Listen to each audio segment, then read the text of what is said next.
BCS in shorts programme में एक बार फिर से आपका स्वागत है। आज का विषय है भारत IP रैंकिंग में शीर्ष देशों में शामिल। सबसे पहले नजर डालते हैं हालिया खबर पर। हाल ही में विश्व बौद्धिक संपदा संगठन द्वारा विश्व बौद्धिक संपदा संकेतक 2024 रिपोर्ट जारी की गई।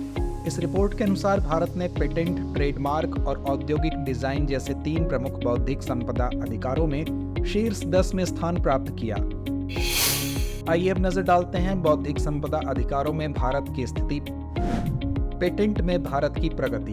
भारत ने पेटेंट फाइलिंग में 6ठा स्थान प्राप्त किया है, जो देश की नवाचार क्षमता को दर्शाता है।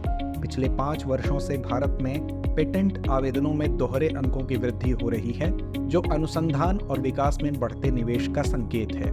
ट्रेडमार्क में भारत की स्थिति। भारत ने ट्रेडमार्क फाइलिंग में 4था स्थान हासिल किया, जिसमें 6.1% की वृद्धि दर्ज की गई है।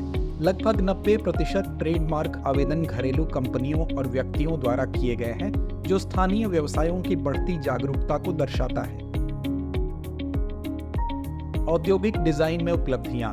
औद्योगिक डिजाइन फाइलिंग में भी भारत ने शीर्ष 10 में स्थान प्राप्त किया है, जो डिजाइन और नवाचार के क्षेत्र में देश की प्रगति को दर्शाता है। स्वास्थ्य, कृषि और वस्त्र जैसे प्रमुख क्षेत्रों में डिजाइन फाइलिंग में वृद्धि देखी गई है। आइए अब जानते हैं विश्व बौद्धिक संपदा संगठन के बारे में। यह संयुक्त राष्ट्र की एक विशेष एजेंसी है। इसकी स्थापना वर्ष 1967 में की गई थी। इसका मुख्यालय जिनेवा, स्विट्जरलैंड में है। आइए अब नजर डालते हैं इसके उद्देश्य और कार्य पर। इसका मुख्य उद्देश्य वैश्विक स्तर पर बौद्धिक संपदा जैसे पेटेंट, ट्रेडमार्क, कॉपीराइट और डिजाइन के संरक्षण को बढ़ावा देना है। यह 26 से अधिक अंतर्राष्ट्रीय संधियों की देखरेख करता है, जैसे कि पेटेंट सहयोग संधि, PCT और बर्न कन्वेंशन आदि। यह संगठन नवाचार, रचनात्मकता और वैश्विक अर्थव्यवस्था को समर्थन देने के लिए IP सेवाओं, नीति निर्माण और तकनीकी सहायता प्रदान करता है।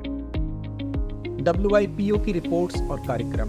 WIPI विश्व बौद्धिक संपदा संकेतक यह एक वार्षिक रिपोर्ट है, जो कि IP फाइलिंग गतिविधियों के वैश्विक रुझानों का विश्लेषण करती है। Global innovation index. WIPO द्वारा जारी की जाने वाली यह रिपोर्ट देशों में नवाचार क्षमता का मूल्यांकन करती है। आइए अंत में नोट करते हैं आज का अभ्यास प्रश्न। WIPO के संदर्भ में निम्नलिखित कथनों पर विचार कीजिए।